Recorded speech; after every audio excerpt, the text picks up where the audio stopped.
quero convidá-los a abrir as suas Bíblias no livro do profeta Naum. Nós estudamos Abacuque, ok? Ele é um livro antes de Abacuque. Naum, capítulo de número 1, nós vamos meditar no capítulo todo nessa noite.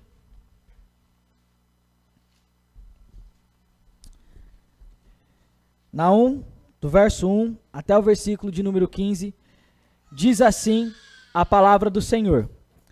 Sentença contra Nínive, livro da visão de Naum, da cidade de Elcós. O Senhor é Deus zeloso e vingador. O Senhor é vingador e cheio de ira.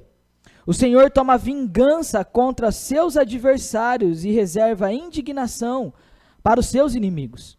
O Senhor é tardio em irar-se, mas grande em poder, e jamais inocenta o culpado.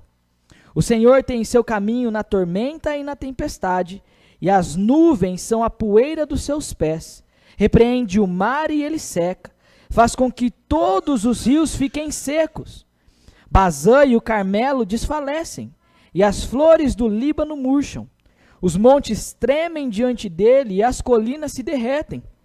A terra se levanta diante dele, sim, o mundo e todos os seus moradores. Quem pode suportar a sua indignação? E quem subsistirá diante do furor da sua ira? A sua cólera se derrama como fogo, e as rochas são por ele demolidas.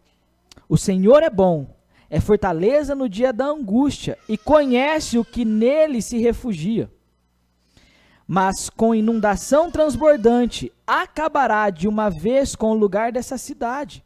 Com trevas o Senhor perseguirá os seus inimigos. O que é que vocês estão planejando contra o Senhor? Ele mesmo os consumirá completamente.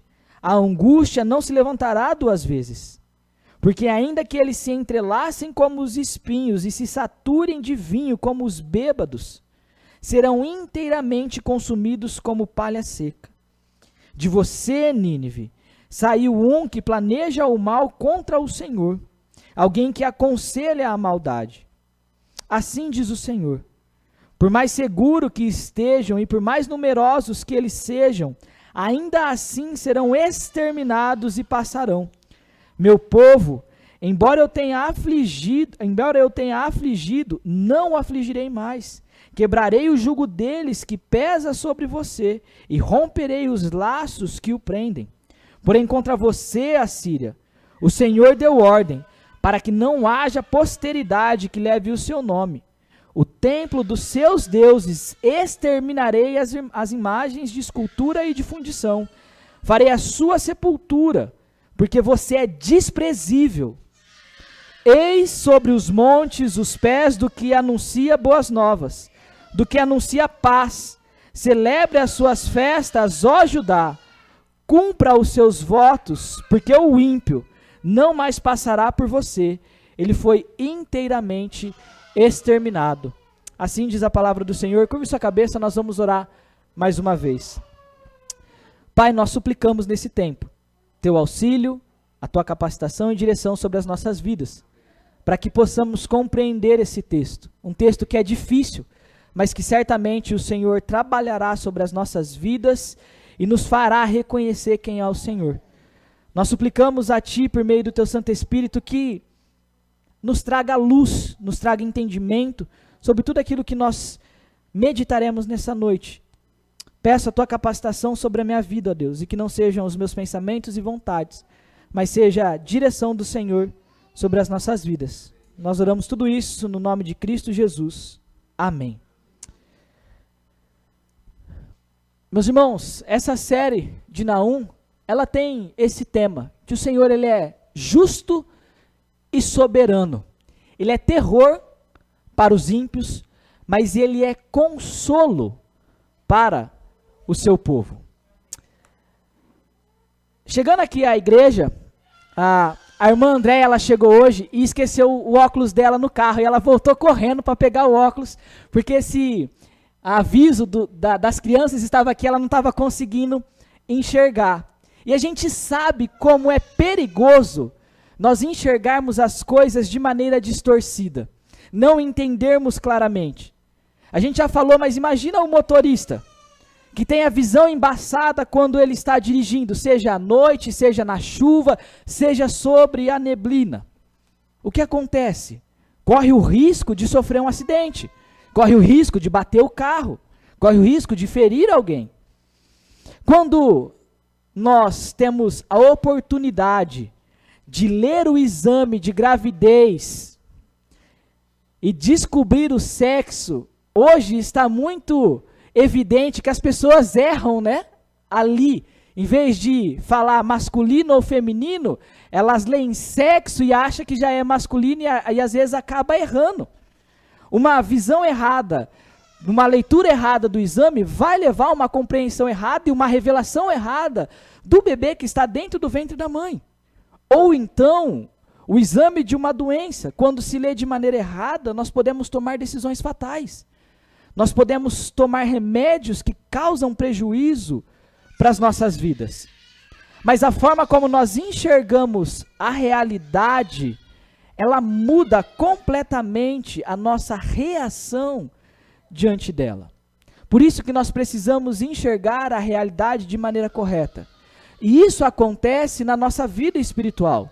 Porque se nós olharmos para Deus de maneira distorcida, nós vamos reagir a Deus, reagir à sua palavra de maneira errônea. E é isso que Nínive faz. Nínive olha com arrogância para Deus. Nínive não se importa com o Senhor e diz: Deus é impotente. Eu sou mais poderoso do que Deus. O meu império detém todo o poder. Mas de um outro lado nós temos Judá, que é a nação que está sendo oprimida pelo império assírio, que a capital é Nínive, que enfrenta esse tempo de crise e corre o risco de se esquecer de que o Senhor é bom, de que o Senhor é refúgio, de que o Senhor é fortaleza e libertador para aqueles que nele confiam. Por isso o livro de Naum convida a mim e a você a olhar corretamente para Deus. Nós vamos encontrar no livro de Naum um Deus que é soberano sobre toda a criação.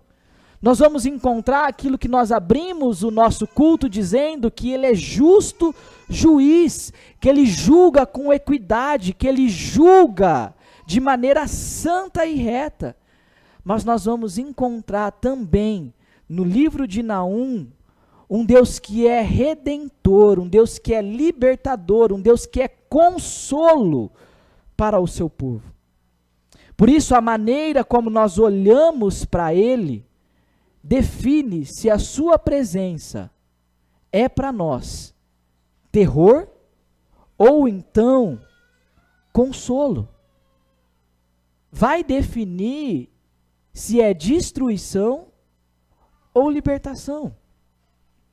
Veja como Naum faz isso no primeiro capítulo.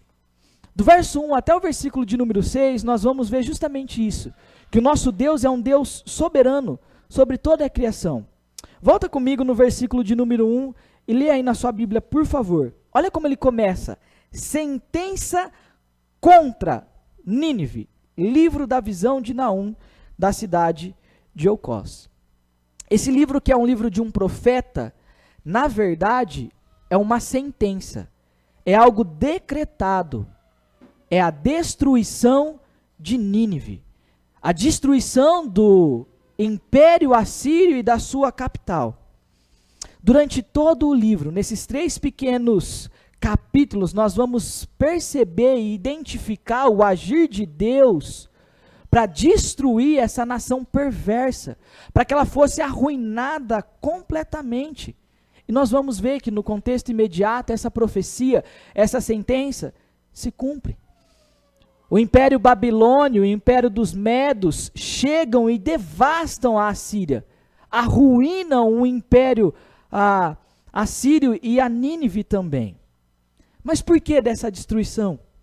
Por que dessa sentença contra Nínive?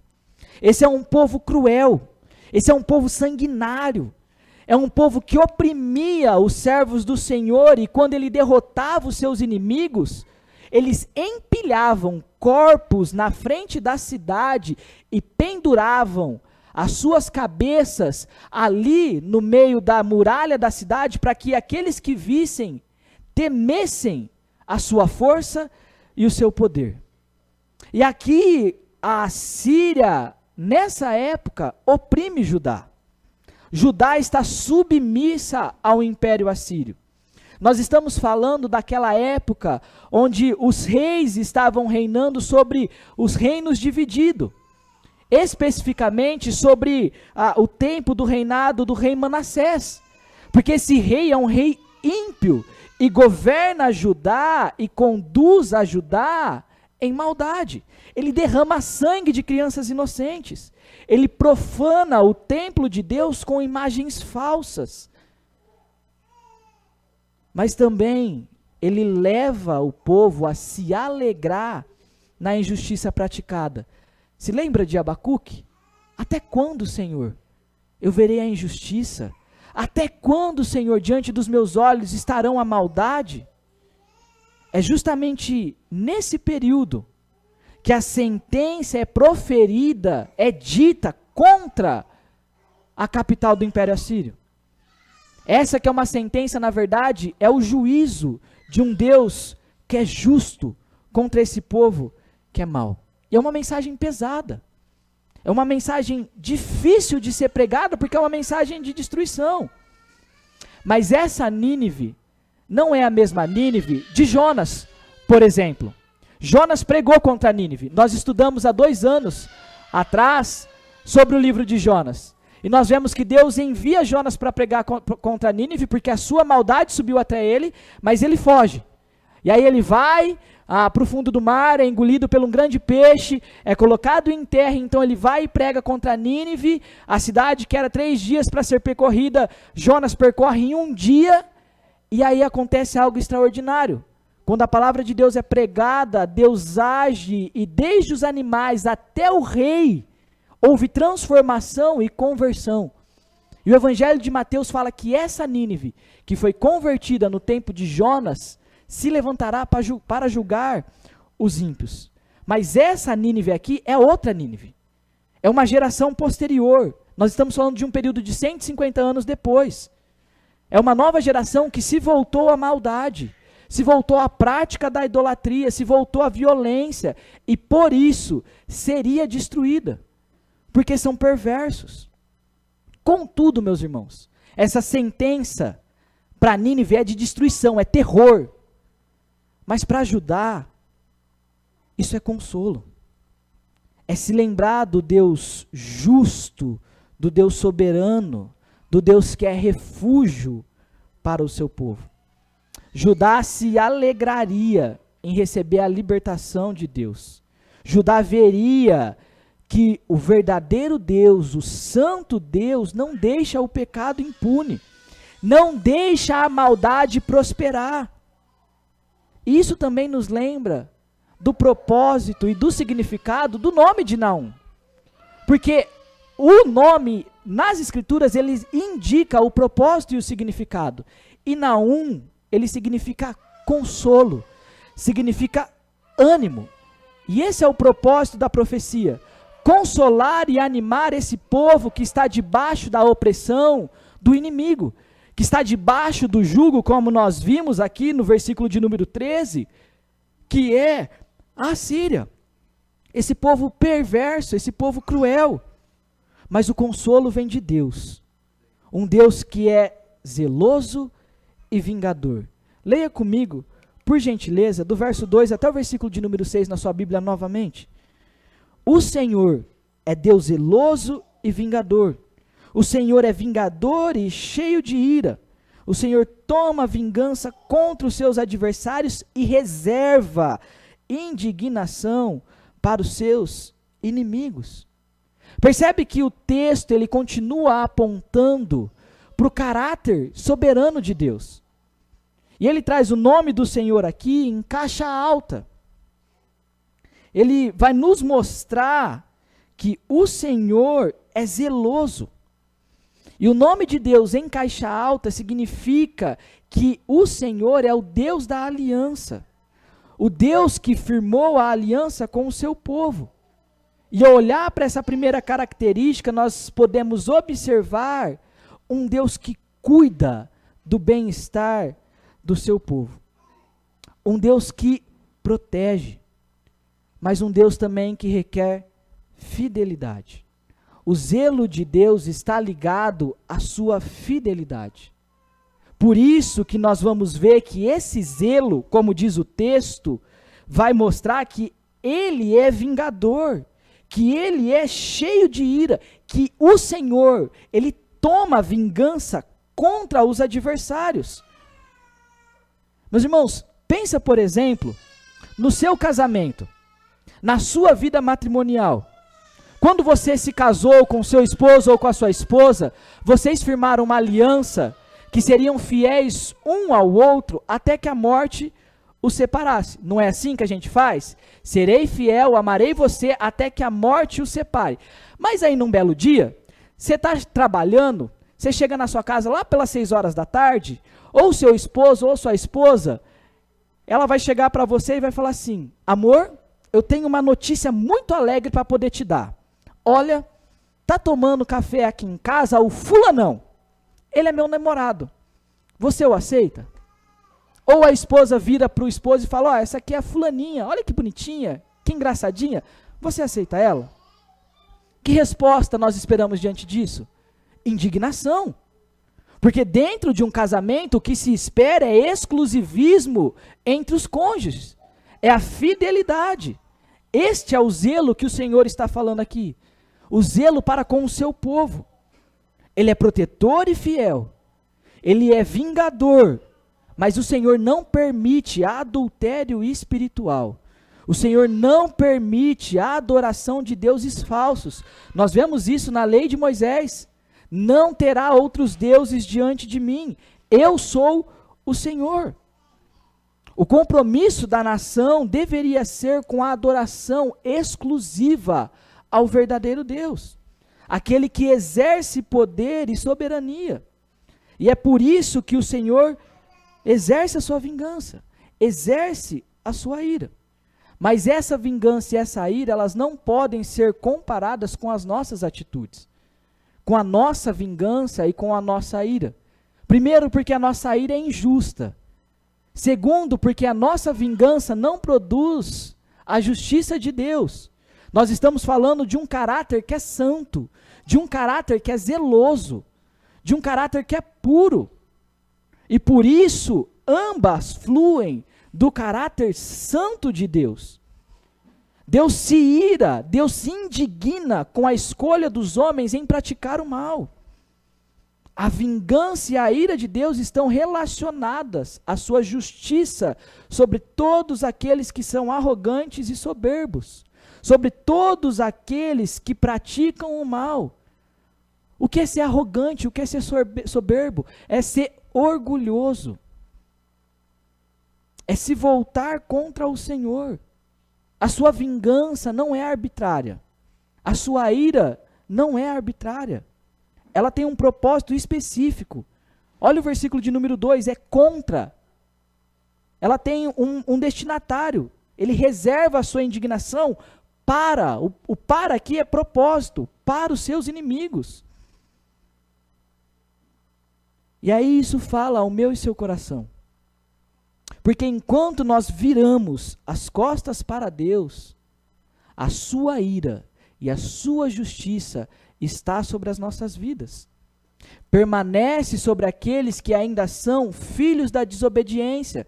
Permanece sobre aqueles que são arrogantes e diz: eu vou viver a minha vida sem o Senhor. Não se importa se Deus existe ou não, eu vivo a vida do jeito que eu quero.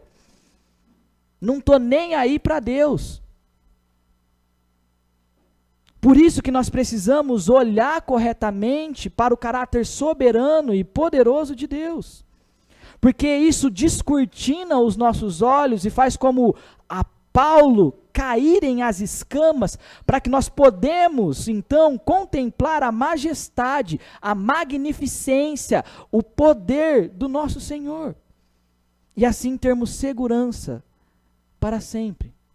Sabendo que quando nós estamos nele, nós somos preservados por toda a eternidade.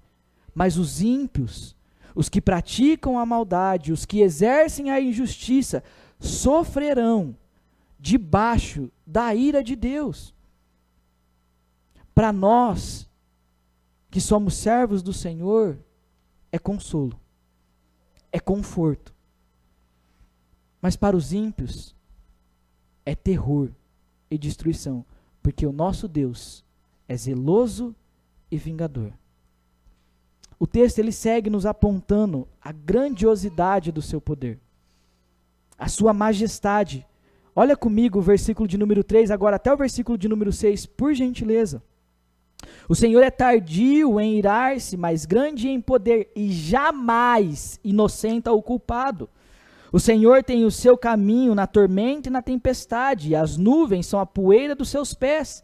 Repreende o mar e ele seca, faz com que todos os rios fiquem secos. Bazã e o Carmelo desfalecem e as flores do Líbano murcham. Os montes tremem diante dele e as colinas se derretem. A terra se levanta diante dele, sim, o mundo e todos os seus moradores. Quem pode suportar a sua indignação? E quem subsistirá, quem existirá diante do seu furor, da sua ira? A sua cólera, mais uma palavra para mostrar a indignação, a ira do Senhor, se derrama como fogo, como destruição, e as rochas são por ele demolidas. O seu poder, a sua soberania começa sendo demonstrada através da sua bondade. A longanimidade de Deus está relacionada a esse amor leal, a esse amor fiel. Deus ele suspende o juízo contra todos aqueles que se arrependem da sua maldade. Não foi assim com a nação de Nínive 150 anos antes? Deus suspendeu a destruição porque eles se voltaram em arrependimento ao Senhor?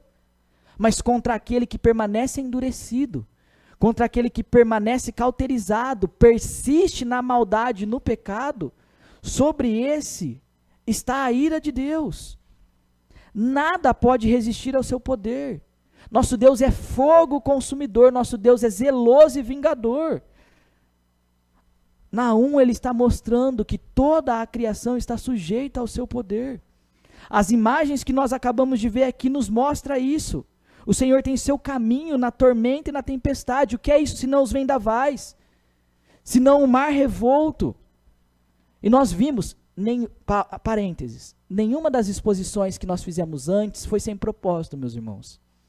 Nós começamos lá com quem é este?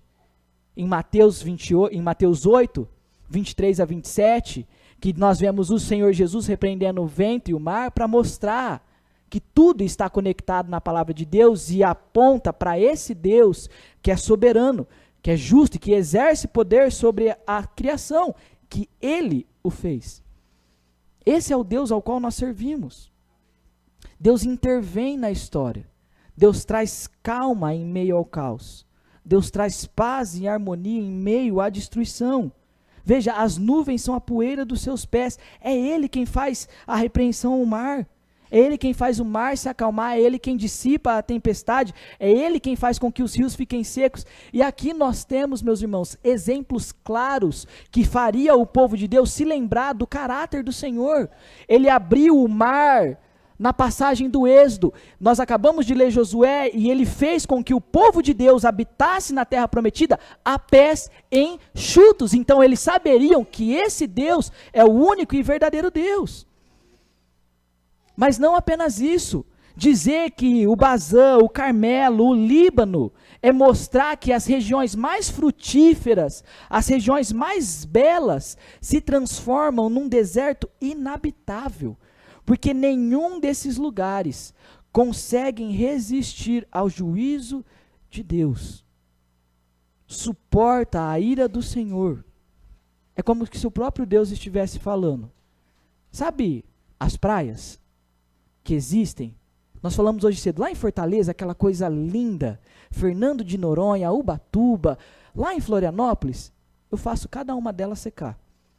Sabe a floresta amazônica, na sua imensidão? Eu destruo ela com um sopro. É isso que o Senhor está dizendo. nada é capaz de resistir ao juízo de Deus. E é por isso que o verso de número 6, ele fecha essa primeira unidade da sentença de Naum contra Nínive, recebendo uma resposta clara para a sua pergunta. A pergunta é: quem pode resistir à sua indignação?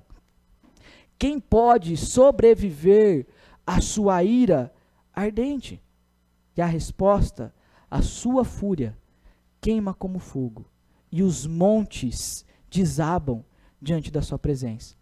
A resposta, meus irmãos, é ninguém. Nenhum ser humano, nem a criação pode resistir à justiça de Deus. E o Senhor fala isso, que Ele virá como um fogo e renovará todas as coisas. Por quê? Porque Ele é fogo consumidor. Olhar para Deus de maneira errada vai fazer até mesmo pessoas que se dizem pastores falar que não creem num Deus que é fogo consumidor, num Deus que é zeloso, num Deus que é vingador, porque separam o seu caráter, porque não se atentam para o seu caráter. Nínive não seria capaz de escapar da soberania de Deus e da sua justiça. Ninguém jamais seria inocentado, porque Deus não inocenta o culpado. Ele é fogo destruidor para aqueles que são ímpios e permanecem na arrogância.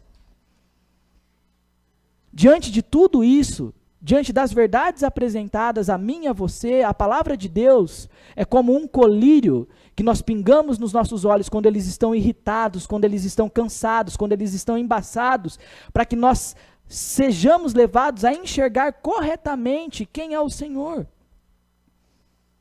E uma vez que a nossa visão é limpa, uma vez que os nossos olhos são abertos, nós somos colocados diante da majestade e da grandeza do Deus ao qual eu e você servimos e hoje estamos aqui prestando culto. Quando nós contemplamos o caráter soberano, justo e santo de Deus, o que se espera de mim e de você é como Isaías: ai de mim, porque eu habito no meio de um povo impuro. Os meus lábios são impuros, os meus olhos viram o Senhor dos exércitos. Ou como João, exilado na ilha de Patmos, que se dobra a ponto de quase morrer diante da visão do Cristo exaltado. É isso que se espera diante do Deus grandioso ao qual eu e você servimos. Adorarmos a Ele com todo o nosso coração, com toda a nossa alma, reverenciá-lo, temê-lo, tremer diante dEle. Se hoje os nossos olhos estão sendo abertos para esse Deus, para o eterno e grandioso Deus, o Senhor está nos convidando a nos dobrar diante dEle, em temor, em adoração, em louvor por quem Ele é. Mas como nós podemos fazer isso? De que maneira nós podemos adorá-lo? De que maneira nós podemos contemplar a sua beleza, a sua soberania, a sua grandiosidade? Em Cristo, e somente em Cristo, porque Cristo derrama da sua graça no meu e no seu coração, para que nós vejamos a plenitude do caráter de Deus nele. Hebreus vai falar que ele é a representação exata do ser de Deus. João vai falar que ele é a glória do Senhor entre os homens. Na cruz, contra o pecado, a ira de Deus foi derramada, de modo que eu e você, se temos a Cristo como único e suficiente Salvador, podemos nos aproximar, chegar perto, ter acesso livre e pleno ao trono desse Deus que é grandioso, que é majestoso, que é santo. Portanto, para que consigamos contemplar a Deus verdadeiramente, nós precisamos crer em Cristo Jesus, pessoalmente, como nosso único e suficiente Salvador, porque Ele é o único mediador entre Deus e os homens. Ele e o Pai são um, Ele mesmo disse isso. Ele disse que Ele é o caminho até o Pai, porque ninguém pode ir até o Pai se não for por meio dEle, se não for através dEle. Por isso, esse primeiro ponto nos chama ao arrependimento. nos chama a nos voltarmos diante do Senhor e clamarmos: Senhor, perdão. Perdão porque eu não o reverencio como o Senhor é. Perdão porque os meus olhos ainda não o contemplam aquilo que o Senhor é. Perdão porque a minha confiança plena não está no Senhor. Para que nós enxerguemos verdadeiramente ao Senhor, nós precisamos crer em Cristo Jesus. Porque em Cristo nós vemos o poder de Deus em ressuscitá-lo dos mortos e atuar nas nossas vidas, retirando o coração soberbo, um coração altivo, um coração rebelde, distante do Senhor, e nos dar a vida e um coração receptível ao Evangelho, que agora pode sim contemplá-lo, que pode sim adorá-lo. E como a gente faz isso? Por meio das Escrituras, por meio da palavra do Senhor pregada, que é colírio para os nossos olhos e nos faz enxergar a Deus corretamente e vê-lo verdadeiramente. A pergunta é: você deseja se aproximar do Senhor? Ou você deseja permanecer rebelde, como um ímpio, arrogante, virando as costas para o Senhor como Nínive, falando: eu sou suficiente, eu não preciso de Deus, está tudo bem na minha vida? Uma pergunta que eu e você precisamos responder ao Senhor nessa noite. Mas seguindo, o texto vai nos mostrar justamente que Deus ele é justo juiz das nações. Ainda que a primeira parte ela se concentre no caráter de Deus, na sua soberania, esse próximo ponto ele vai nos dar a oportunidade não apenas de abrir mais a respeito sobre o caráter de Deus, mas também ver a justiça do Senhor contra os ímpios. Parece contraditório nós lermos que Deus derrama a sua cólera como fogo, que as rochas são por ele demolidas, que o Senhor é zeloso, que o Senhor é vingador, que ele é cheio de ira, que ele derrama a sua indignação e reserva ela para os seus inimigos e adversários. E agora no versículo 7 começa de que forma? O Senhor é bom, é fortaleza no dia da angústia. Ele conhece os que nele se refugiam. Não é contraditório, meus irmãos. Porque o mesmo Deus, que é fogo consumidor, que é zeloso e se vinga, é um Deus bom, é um Deus misericordioso, é um Deus que exerce o seu amor leal para com aqueles a quem ele tem uma aliança, a quem ele firmou a sua fidelidade para todo o sempre. Naum está mostrando para Judá que Deus é proteção e refúgio. Deus é a fortaleza que eles precisam buscar. Naum sabe que ao buscar o Senhor diante das adversidades, principalmente contra o império assírio, a sua maldade, a sua opressão, eles encontram descanso e consolo no Senhor que é bom, no Senhor que é misericordioso. A palavra aqui poética, a linguagem poética usada por Naum é a mesma do Salmo 46 que nós falamos hoje pela manhã. Esse Deus que é justo, que é santo, que é soberano, Ele também é o nosso auxílio, Ele é o nosso Deus, Ele é o socorro para mim e para você e também para o povo de Naum nos momentos de adversidades. Deus tem um compromisso fiel em guardar e proteger o seu povo. Essa é a bondade do Senhor, em qual os servos de Deus ali em Judá podem sim se apegar e dizer: eu estou seguro, eu estou tranquilo, porque o Senhor é comigo. Meus irmãos, Deus está conosco nos nossos momentos mais difíceis, nas nossas inseguranças, nas oposições, nas tribulações, como nós estudamos hoje cedo, na nossa tristeza, no nosso choro, na nossa angústia, Nós sabemos que Ele vem ao nosso resgate, que Ele é o consolo para os dias que são nublados, para quando a visão está cansada, para quando os olhos estão quase fechando e para quando o coração palpita cada vez mais forte. Porque Ele é a calma em meio ao vendaval. Ele é o Deus da paz em meio ao mar revolto. Ele repreende o mar e seca o mar. Ele diz para o vento, aquiete-se, e ele se aquieta. Assim como o salmista, Naum sabe, e é bom que nós também saibamos nessa noite. Fabinho orou aqui no começo. Deus é bom, e a sua misericórdia, a sua fidelidade, dura para sempre.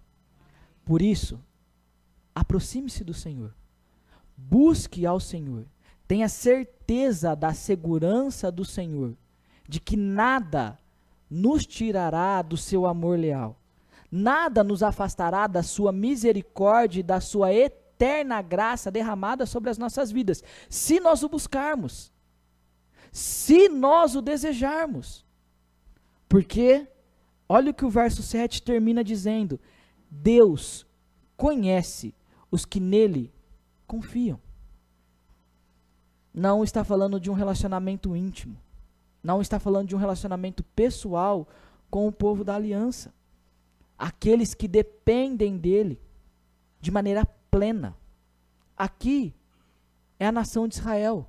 É quem Deus firmou a sua aliança, para que saibam que Ele é o Senhor e aprendam a temê-lo. Ele disse isso em Êxodo, ele reafirma isso em Deuteronômio, ele diz isso mais uma vez, quando Josué reafirma a aliança lá no capítulo de número 24. Eles têm o benefício, eles têm o privilégio de ser a nação escolhida pelo Senhor e se relacionar com Ele. Mas eu e você também temos esse privilégio em Cristo, porque em Cristo nós somos eleitos antes da fundação do mundo. Cremos em Cristo para a remissão dos nossos pecados e recebemos de Cristo a vida eterna. Do mesmo jeito que eles possuíam, eu e você temos o mesmo privilégio. Nós podemos nos relacionar de maneira pessoal e íntima. De que maneira? Buscando ao Senhor. Nós recebemos o privilégio de sermos chamados filhos de Deus. Recebemos um Espírito que clama, Abba, Pai. Deus cuida de nós como um pai amoroso cuida dos seus filhos, meus irmãos. Deus nos carrega no colo quando nós estamos com medo e inseguros. Nós precisamos aprender a confiar nesse Deus bondoso que nos carrega diante das nossas tribulações, que nos abraça com o seu braço de amor. Contudo, isso é para os salvos. Isso é para aqueles que têm relacionamento com o Senhor. Porque para aqueles que continuam em trevas, para aqueles que continuam em perversidade e destruição, o nosso Deus é justiça plena. Olha o que o texto segue dizendo do verso 8 até o versículo de número 11. Mas, olha a transformação, olha a mudança do texto. Mas com inundação transbordante, acabará de uma vez com o lugar dessa cidade, com trevas. O Senhor perseguirá os seus inimigos. O que é que vocês estão planejando contra o Senhor? Veja a ironia de Deus. Ele mesmo os consumirá plenamente. A angústia não se levantará por duas vezes.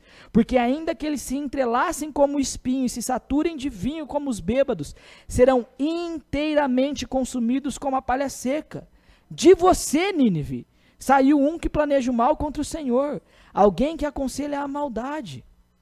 Ele vai acabar, ele vai exterminar, ele vai vingar o seu povo, ele vai perseguir os inimigos até o fim. Deus está mostrando que ele é dilúvio transbordante. Essa cidade não vai mais existir. Deus vai derramar trevas sobre elas. O Império Assírio não mais existiria. De que adianta as nações tramarem contra o Senhor? De que adianta os perversos do Brasil quererem ser piores do que podem contra o Senhor. De que adianta pensar que é o maioral? Que eu sou a nação mais poderosa do mundo? Coreia do Norte, China, Rússia, Estados Unidos. Quem são eles perto do Senhor? Quem são eles que praticam a maldade hoje perto do Senhor? Deus é soberano. Deus é justo e julga o mundo com seu poder. Esses que hoje praticam a maldade no nosso país ou em qualquer outro lugar contra os servos do Senhor, sofrerão o mesmo que Nínive sofreu. Destruição, serão arrasados pelo Senhor do universo, o soberano e único Deus, o verdadeiro Deus. Confie nisso. Deus é terror para os ímpios. Nós temos visto a nossa nação se levantar inúmeras pessoas que praticam a maldade, parece que elas vão prosperar, parece que elas vão vencer, mas em Deus, em Cristo, elas já estão derrotadas, estão destinadas à destruição, e isso é consolo para o meu e para o seu coração, assim como era para Judá em relação à Assíria. Olha o que o Senhor está dizendo, o que vocês estão planejando contra o Senhor? Ele mesmo os consumirá plenamente. Meus irmãos, do trono dos céus, Ele coloca todos eles debaixo do estrado dos seus pés. O Senhor zomba deles. Salmo 2 diz que dos céus o Senhor dá risada deles. E lá no final do Salmo 2 ele vai dizer, beijem o filho, para que ele não se ire. Porque Cristo veio para trazer salvação. Mas ele vai voltar para trazer destruição contra todos aqueles que permanecem rebeldes e arrogantes. Olha o que Naum continua dizendo, ele vai ilustrar isso no versículo de número 10, como a palha e como os bêbados, para mostrar como vai ser essa destruição. Eu acho que todo mundo aqui já teve a oportunidade, a triste oportunidade, de ver um bêbado andando pela rua. Não viu? A gente até brinca quando passa por essa situação, né? Fala, olha lá, tá ventando tão forte que mais um pouquinho de sopro, a pessoa cai. É isso que vai acontecer. Com um sopro, o Senhor dissipa as nações ímpias. Com a sua fala, o Senhor quebra os seus instrumentos de guerra. O Senhor destrói totalmente o seu império. Faz com que eles sejam inteiramente consumidos como a palha seca. O que a gente coloca para queimar na churrasqueira? Vou repetir. O que a gente coloca para queimar na churrasqueira? Carvão. O que Naum está mostrando aqui é a mesma coisa. Para que serve a palha seca, se não para queimar? É a mesma coisa, meus irmãos. Eles seriam destruídos pelo fogo consumidor do Senhor. E não apenas isso. Olha como o versículo de número 11, ele vai mostrar que de Nínive saiu um que planeja o mal contra o Senhor, alguém que aconselha a maldade. Quem é esse? Quem é esse que planeja o mal? Quem é esse que trama contra o Senhor? Quem é esse que aconselha as pessoas a serem perversas? É o rei da Assíria. Seu nome é Senaqueribe. Ele é um símbolo de arrogância. E ele estava ali no tempo do rei Ezequias, quando ele sitiou as cidades de Judá e conquistou elas. E aí quando ele conquista, o que Senaqueribe vai fazer? Eu não tenho nada para fazer, eu vou blasfemar contra o Senhor. Eu vou dizer que, olha, não confie no Senhor porque o Senhor não vai os livrar. Se não bastasse isso, ele manda mensageiros para insultar a Deus, chamando de impotente diante dos deuses assírios. O que o Senhor pode fazer contra os meus deuses? É isso que Senaqueribe faz. Você pode ler isso depois lá em 2 Reis 18 e 19. Senaqueribe, ele é um símbolo de todo orgulhoso, de todo arrogante que se levanta contra o Senhor e que certamente será destruído. Ele representa todo o espírito da Assíria de rebeldia contra Deus. Todos aqueles que tramam contra o Senhor, todos aqueles que se levantam contra o Senhor, serão colocados debaixo dos pés do Senhor. Meus irmãos, Deus rege esse mundo com a palma das suas mãos. Deus demonstra a sua fúria e o seu poder porque Ele exerce domínio sobre toda a criação. Ele exerce domínio sobre as nossas vidas. Deus vai demonstrar o seu justo juízo quando julgar todas as nações. Nenhuma maldade vai ficar impune. Nenhum perverso vai ficar sem a devida condenação. Se nós estamos sofrendo com isso, se os nossos olhos estão chorando, se o nosso coração está apertado, seja lembrado do consolo do Senhor. Em breve Ele virá. Em breve o mundo e os poderosos que se levantam contra o Senhor serão derrotados plenamente. A vitória já está garantida.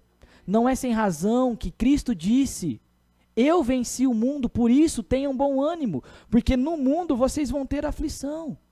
Mas saibam que o mundo já está derrotado. Os perversos, os inimigos do Senhor vão ser ajuntados e serão levados para o lago de fogo e enxofre, a saber, a segunda morte, o inferno. Não prevalecerão contra o Senhor, e isso é consolo para mim e para você. Nós podemos citar nomes de pessoas aqui, meus irmãos, mas não vem ao caso, que são rebeldes, arrogantes, que tramam contra o Senhor, e o destino delas, se não se arrependerem, se não se voltarem para o Senhor, é o inferno, porque ali está derramada a justa ira do Senhor, contra todo o perverso, contra todo o arrogante, contra todo aquele que se levanta contra ele, o lugar da destruição, para todo sempre. A lembrança da maldade, do conselho desse perverso, é que ainda hoje, muitos permanecem assim. Muitos permanecem altivos contra o Senhor. Aumentou a perseguição contra os cristãos. A Colômbia passou a ser um país que persegue cristãos. O Nepal é um país que mata cristãos. A Coreia do Norte, você não entra ali com uma Bíblia. Mas todos esses serão destruídos pelo Senhor. O fim está chegando, meus irmãos. O tempo de Deus está próximo. E os perversos serão derrotados. Mas isso nos lembra da minha e da sua vida. Isso nos lembra da longanimidade em Cristo Jesus, que nos perdoa o pecado, que nos tira da justa ira de Deus, da condenação eterna ao inferno, mas nos dá acesso a Ele e nos coloca diante do seu trono. Mas isso também nos mostra que, da perspectiva de Deus, crime ou pecado algum fica impune. Deus é justo e não vai permitir que a injustiça prevaleça. A justiça de Deus é perfeita, meus irmãos. Nosso Deus, Ele é fogo consumidor. E nós só somos livres dela porque na cruz, Cristo levou a ira de Deus. O cálice do Senhor foi plenamente derramado sobre o seu Filho, para que eu e você, que éramos culpados, rebeldes, orgulhosos, arrogantes, distantes, fôssemos perdoados. Para que nós, que éramos inimigos, fôssemos libertos da condenação. Porque Cristo foi pendurado no madeiro. Maldito todo aquele que for pendurado no madeiro. E Cristo se faz maldição por mim e por você, nos dando a justa justificação por causa do seu mérito, por causa daquilo que Ele fez, por causa da sua obra, e não por causa daquilo que nós fazemos.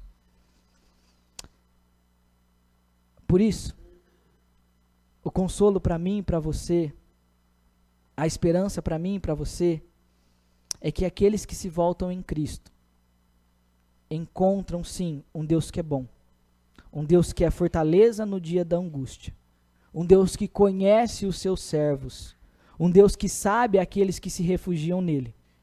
Mas se você permanece ímpio, se você permanece distante do Senhor, você será como o bêbado, que é plenamente destruído, e como a palha que será queimada. Quem é você diante do Senhor nesse dia? Adversário ou amigo de Deus? Servo do Senhor ou inimigo dele? Em Cristo, aqueles que se voltam em arrependimento e fé encontram perdão, paz e segurança. Não aqui, também aqui, mas eternamente com o Senhor. Por fim, nosso texto ele finaliza do verso 15 até o versículo de número 12. Volte os seus olhos para a Bíblia mais uma vez. Eu já estou caminhando para o final. Verso 12 diz assim: Assim diz o Senhor, por mais seguros que estejam, por mais numerosos que eles sejam, ainda assim serão exterminados e passarão. Meu povo, embora eu o tenha afligido, mostrando a aflição do império assírio sobre Judá, eu não mais o afligirei. Quebrarei o jugo deles que pesa sobre você e romperei os laços que o prendem. Porém, contra você, Assíria, o Senhor deu a ordem. Com que propósito, com que objetivo? Para que não haja posteridade. Que leve o seu nome do templo dos seus deuses, exterminarei as imagens de escultura e de fundição. Farei a sua sepultura, porque você é desprezível. Mas aí nós encontramos o consolo, meus irmãos. Nós encontramos a boa notícia. Eis sobre os montes os pés do que anuncia boas novas, do que anuncia a paz. Celebre as suas festas, ó Judá. Cumpra os seus votos, porque o ímpio não mais passará por você. Ele será inteiramente exterminado. O resultado desse primeiro sermão e poema de Naum é consolo e libertação para os que confiam no Senhor. É segurança eterna para aqueles que nele se refugiam. As boas notícias para Judá é que eles vão ser libertos. Eles vão ser tirados do jugo da Assíria. Mas para Nínive são más notícias, que enfatizam ainda mais que a sua destruição é iminente. Veja, o Senhor vai dizer: por mais numerosos que vocês sejam, por mais que vocês tenham aliados, como naquele tempo o Egito, nem mesmo eles se voltariam para ajudar a Assíria contra o Senhor. Não adianta pedir socorro, não adianta clamar aos seus deuses, porque eles não vão ajudar. Eles são mudos como a pedra, como o pau, e não escutam, e não agirá em favor de vocês. Mas, no entanto, meus irmãos, o Senhor promete que o jugo, as correntes que o aprisionavam, seriam rompidas plenamente. Nós vamos ver o cumprimento disso com a Babilônia mais uma vez. O Senhor destrói o império assírio. A Babilônia leva a Assíria à derrota. Mas Judá é liberta. Para Nínive, as más notícias continuam. Percebe que o Senhor vai e volta. É enfático isso no texto. Do verso 1 até o verso de número 15, o Senhor vai e volta entre consolo, justiça, destruição, libertação. É assim. O Senhor deseja trabalhar dessa forma. Ele vai mostrar que no fim não vai ter descendência de Nínive. O nome deles seriam plenamente arrasado. Os falsos deuses não vão livrá-los da sentença de morte já pronunciada. Deus executaria o seu juízo. Mas ainda assim, meus irmãos, e já concluindo, nós podemos contemplar essa promessa do Senhor. A graça de Deus nos nossos momentos mais difíceis, que é o verso de número 15, os pés do que anuncia as boas novas, do que anuncia a paz. Lembra do Deus que invade a história e derrama a sua graça e nos tira do jugo do inimigo. Liberta a mim e a sua vida da condenação eterna e do pecado. E dessa forma, como Judá, que seria liberto da Assíria, eu e você podemos fazer festas. Eu e você podemos celebrar as boas novas. Eu e você podemos cantar ao Senhor como nós cantamos aqui. Grande é o nosso Deus, Ele é exaltado. O Senhor é poderoso. Pelo Senhor nós vamos marchar. Que de todas as tribos, quando ouvirem as boas notícias daquele que anuncia as boas notícias, serão levados para ele. O cumprimento pleno dessa profecia se dá em Cristo. Um povo que foi redimido, um povo que foi lavado pelo seu sangue, um povo que recebe a promessa de que se você está cansado, se você está sobrecarregado, venha sobre mim, deposite o seu fardo e pegue o meu, Jesus falando, porque o meu fardo é leve e o meu jugo é suave, e você vai aprender a ter descanso e alívio na sua alma. O pecado e a culpa que nos aprisionavam agora está cravado na cruz, porque Cristo os derrotou. E ele vai dizer, tudo está consumado. Em Cristo, eu e você somos libertos daquilo que também estava sobre a nossa cabeça e sobre as nossas costas. A maior salvação que nós podemos receber é a salvação eterna das nossas vidas. Diante de tudo isso, tudo que nós vimos, o Senhor está chamando a mim e a você a confiar nele plenamente. Porque vai chegar o dia em que o pecado não mais exercerá influência sobre as nossas vidas. Nós estaremos livres dele. O mal não mais vai existir, porque seremos libertos de todo o mal. A lágrima que nós derramamos hoje, ao ver pessoas perversas que se levantam na nossa nação contra os servos do Senhor, serão enxugadas, uma a uma. Por isso, diante da adversidade, diante da dificuldade, lembre-se de que o nosso Deus, ele é soberano juiz, santo, justo e libertador. Para fechar, meus irmãos, a pergunta que fica para nós nesse dia é: em quem nós temos depositado a nossa confiança? A quem nós temos recorrido? Porque se não é em Deus, em Cristo Jesus, que pagou o preço do nosso pecado na cruz, é outra coisa que ocupa o meu e seu coração. E ao invés de sermos amigos, permanecemos seus adversários e inimigos. Por isso, lembre-se de algo. Se Cristo é Senhor e Salvador da sua vida, e se você crê nisso, confie plenamente nele. Encontre refúgio e fortaleza. Porque somente ele nos dá acesso a esse Deus que é majestoso, soberano, justo e eterno. Ele é consolo para os que creem, mas ele é terror para aqueles que são rebeldes. Ele é destruição, ele é fogo consumidor. Por isso, eu quero finalizar com a nossa grande ideia. O justo juízo de Deus contra o mal é ao mesmo tempo más notícias para os ímpios e boas novas de libertação para o seu povo. Curve sua cabeça, vamos orar mais uma vez. Senhor, nós queremos nesse tempo colocar a nossa vida e o nosso coração diante do Senhor. Esse é um texto muito difícil, ó Deus. O Senhor, ele mescla aqui más notícias e boas notícias.